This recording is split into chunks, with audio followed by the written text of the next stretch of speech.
presented by Y Films.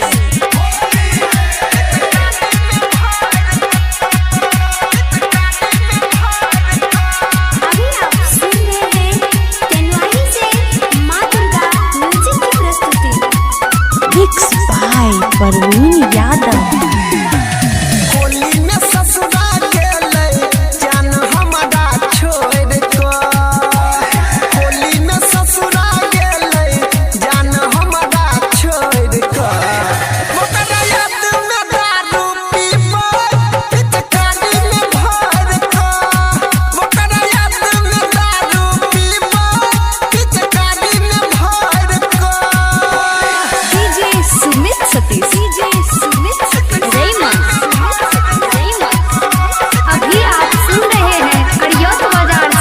Y Films की शानदार प्रस्तुति मिक्स बाय डीजे प्रवीण करियोत बाजार।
Mixed by Parveen Yadav.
Presented by Y Films.